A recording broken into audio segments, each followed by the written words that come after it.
Hello everybody! Today's video is going to be how to take self-portraits, or at least a few tips on how to improve your self-portrait skills, because I'm not sure if everybody knows, but I am a photographer. Why did I say it like that? I am a photographer and I mostly take self-portraits, although I do also take portraits of other people, but self-portraits are my specialty because I don't like going outside and I don't socialize very much. Okay, that's a lie. I do socialize sometimes, but most days I like to stay at home. Anyway, let's not discuss my social life, let's get into the tips instead. My first tip is kind of tip 0 if you don't even have a camera yet, or if you're planning on getting a new one and you plan on taking many self-portraits.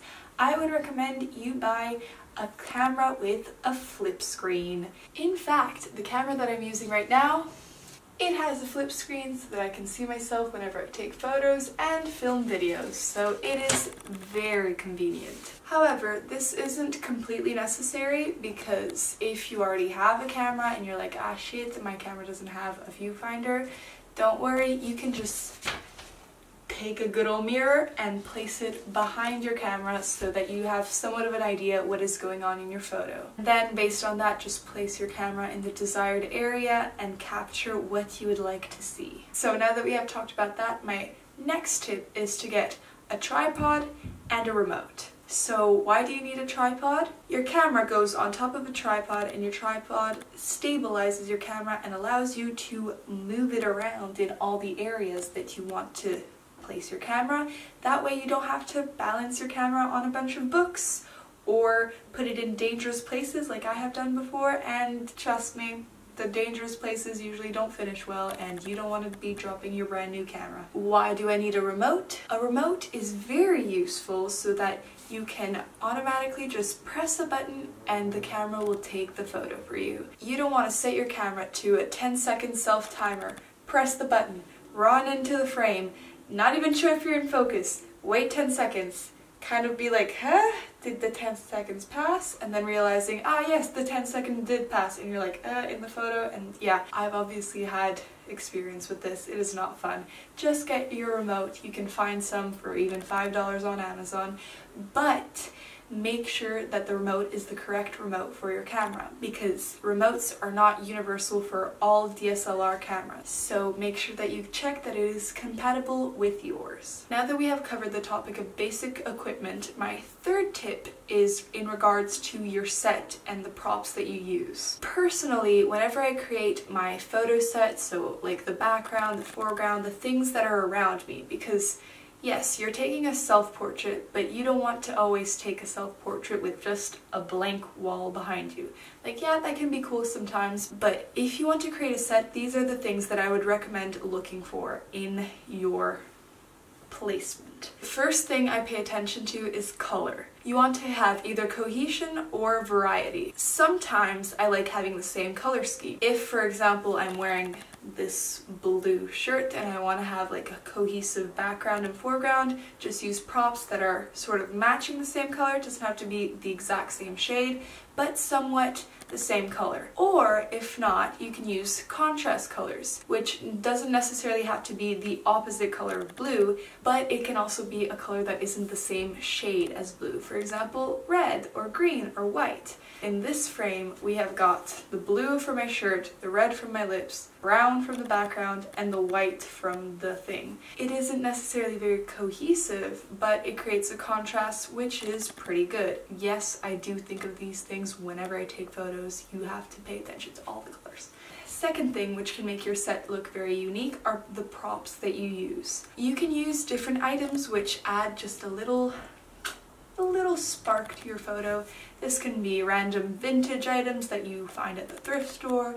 It could be cool things that you find at your grandma's house. It can be lamps, furniture, objects, makeup, anything basically. These items will make your photo look more interesting and they will add a little bit of spice. The third important thing about your set is the composition. Now, in your set, you don't necessarily want everything to be straight next to each other. You want to misplace the items, create a little bit of depth, kind of place it around and still make it look somewhat composed. For example, on Instagram, when you see photos of things that look like they've just been thrown on the ground, you think they've just been thrown on the ground, though they have not been thrown on the ground. People have thought very carefully about where to put every single item. If you place your items in more of a swirly way, like this, it creates this more softer, warm, cozy feeling that is mostly associated with women's products. Whereas when you place your items more in a linear way, it's more associated with manly feeling. I don't know, honestly, break the gender norms, but that's pretty much how it is. Fourth thing in your set should be depth. Like I said before, you don't necessarily want to have all of your props right next to each other like this. You want to place some a bit in front, a bit behind you, kind of create this sort of depth of field so that some things are out of focus, some things are in focus, and not everything is just next to you like that.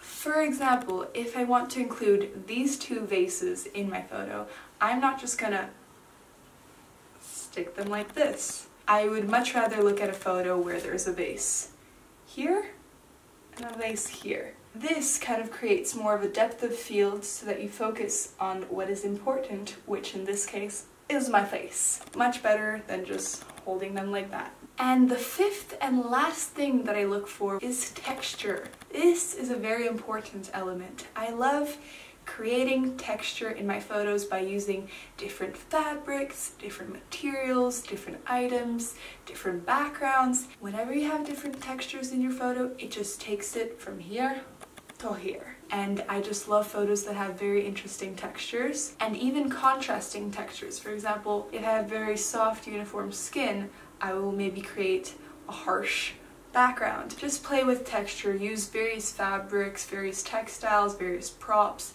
to create this sort of effect. To summarize what I said about creating your photo set, you need to focus on color, either creating something cohesive or contrasting. Usage of props, make sure to include something interesting. Third is the composition of your frame. Fourth is the depth of your frame. And fifth is the texture. So my following tip is to seek for inspiration from other people on social media, let's say Instagram, but not to copy these people. The whole point of inspiration is to take something that was once someone else's and transform it into what is now yours. You should not copy exactly what the person had. Change up the colors a little bit, change up the expression. I mean, it's always great to seek inspiration, but don't just copy people. That's not very cool. And also, if somebody takes a picture of you and you choose to post it on your social media, give credit to the person for taking that picture. Thank you very much. That has nothing to do with the topic, but I'm just ranting now. Okay, let's move on. My next tip is lighting. I know that right now the lighting isn't that great, but the sun has gone down and unfortunately these are the only lights I have right now. I hate warm light. Yes, obviously the most preferred form of light is natural sunlight coming directly from the rays of our hot burning star. But sometimes this isn't always available, so you can use other forms of artificial light. I usually prefer using cold light, but sometimes warm light can be used too because it is very, very interesting. But in regards to light, make sure your face is facing the light and you are not creating weird shadows with the light around you because that is not very cool. Just keep in mind where your light is coming from, that way you can face that direction and highlight what is important in the frame. And for cool effects with your light, I would recommend buying this lovely light bulb on Amazon, which changes color and it will also change your life. But if you don't want to buy that, I would always recommend using the flash that is on top of your camera and attaching a piece of colored Scotch tape to it, and it will change the whole color of your photograph. Now, my last big tip of this video is to play music in the background of your photos. This really helps you get into the mood. I mean, if you're trying to take a funky photo, play some of that Talking Heads like I'm doing right here.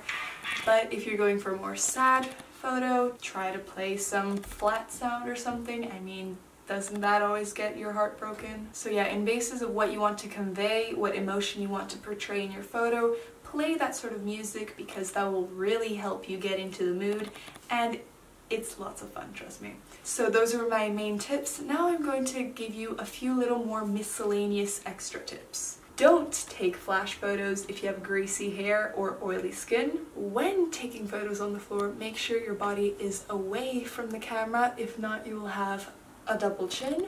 In regards to angles, if your camera is below you, it will make you look taller. If your camera is above you, it will make you look smaller. But make sure the angle is flattering, because sometimes when it's at a weird low angle, you have a double chin. But if it's at a weird high angle, you have a huge forehead and big eyes. So yep, those are all of my basic tips that I have today. If I get any more, I will probably film a part 2 to this video that goes more in depth. But that is all that I have for today. I hope you enjoyed this video. I hope it was somewhat useful for you. If it was, you know, you gotta give me that thumbs up. And comment down below any suggestions you have or any questions. I will answer right away because I answer back to all of my fans. Subscribe if you want to see more videos from me, and I will see you very soon. Bye-bye.